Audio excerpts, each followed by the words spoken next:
But so many small towns are dying, and I think, we don't want that to happen, and there's a really strong feeling that we want to be here for the future for our children. I really love the sense of freedom and lifestyle living around here. I love the fact that we can let our kids run outside and they can play and they can, feed the calves and grow up on that farm setting that I was so lucky to have.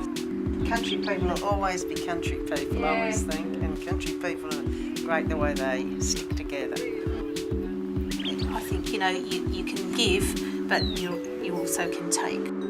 And people are very giving, aren't they? Absolutely. It's appreciated, every effort you make. They keep coming back, so it can't be too bad.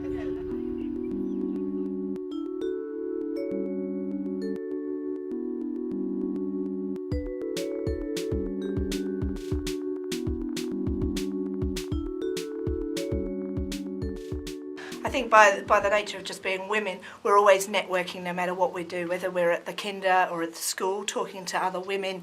So we're finding out what the needs are of our community, what we want as a whole, and then talking to each other to see how that we can actually get that happening. Oh, absolutely. And I think, that's the schools, and if you've got children, that's a really good way of actually getting into meeting other people in the community and finding out what the needs are from that aspect, as well as things like your CWA and stuff like that too, Joy, I think. Yes, the women's organisations are a great network in rural communities. We've got 4 branches in and around Lockington in the district, and it's a great networking for women through the communities. And in the recent times with the drought coming in, the CWA has been able to work quite well with the drought officers from the Campaspe Shire and giving support to a lot of people. And we've got a lot of people here who actually want to get things done. So once people start talking about it and have ideas, other people feed off that and say, okay, well, how can we get that happening?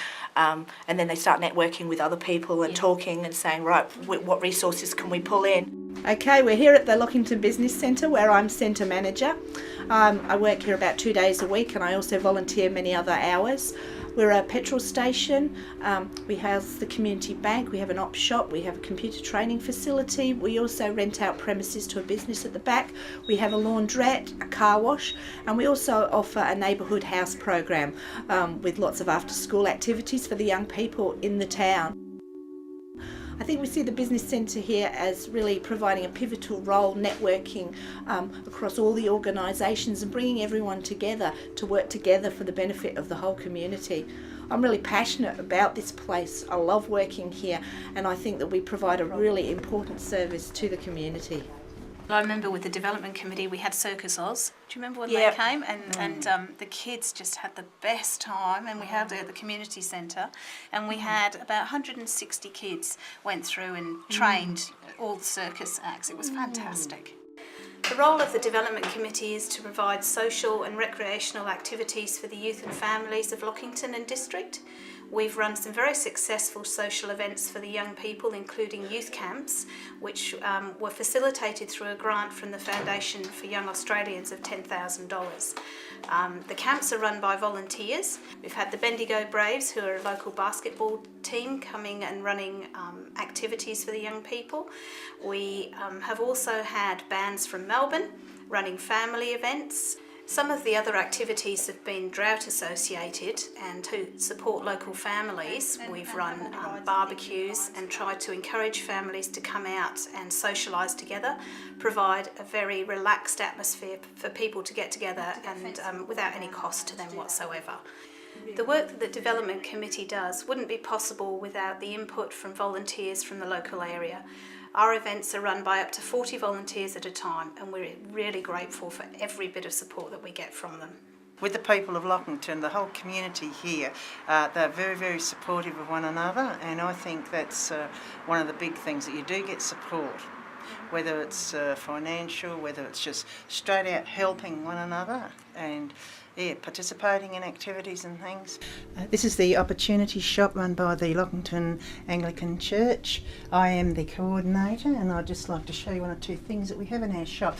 We have people love to come in because they can get different little pieces that they perhaps don't always see in other shops. We have a wide range of crockery and things, and of clothes. People come in because they like to have a chat, because they like to pick up something that's perhaps cheap or much cheaper than that they would buy in the shop. And we are providing a service to the people here at Lockington, and it is run by volunteers from our church, and we're a very happy bunch, and we are very happy to provide such a good service to Lockington. I remember when I first moved out here and Ian said, oh, there's a local barbecue on for some fundraiser or for some community event, and I thought, oh, we'll go along, it'll be fun.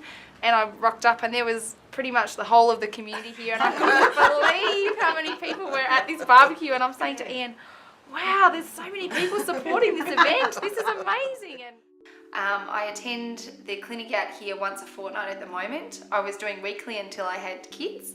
But I come out here basically to provide a healthcare service to the residents of Lockington and the surrounding district. So I would treat anything from sore backs, sore necks, headaches, tension. Because of the drought, we've been seeing a lot of stress-related problems.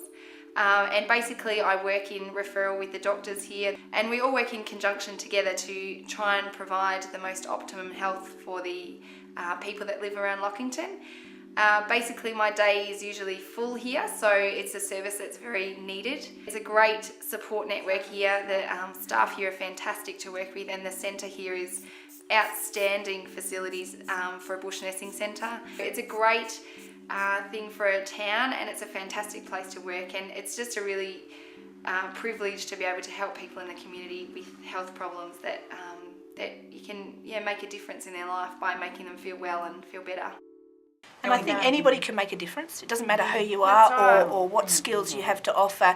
Everybody's got something to offer that can make a difference, and that is valued and appreciated. Yep. One lady who walks every morning, she walks up the railway line, and she is a weed warrior. If she sees a weed that shouldn't be there, Weed Nazi. she digs it up. And also there's quite a number of people, like most communities, who do walk for their health, and they are the rubbish pickers and the weed pickers. You'll see them. I do it myself. I hate bindy eyes. Oh, yes. I was in and out of CWA through the years until about 1987, when I took on to go to state level. And from then on I was in and out. I did a term as Shire Councillor for 7 years for the old Rochester Shire. I became the Shire President in '89. It's been a wonderful and a busy life. I've always been involved in community organisations. Then in '97 I went back to CWA again, and in 2001 I became the State President. It was a wonderful experience travelling the countryside and seeing the problems of the rural women.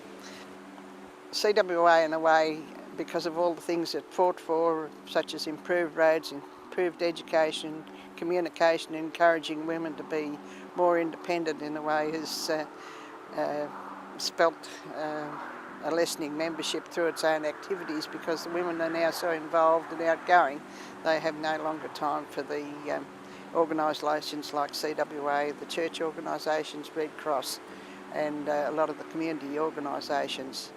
My other interests are land care. I've been Secretary of Land Care for some years. You can see evidence of our work around Lockington in the plantation. The plantings along the old railway line make a great entrance to the town when you're coming in from the north.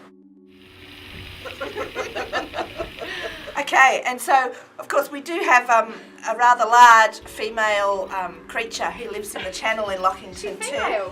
Female.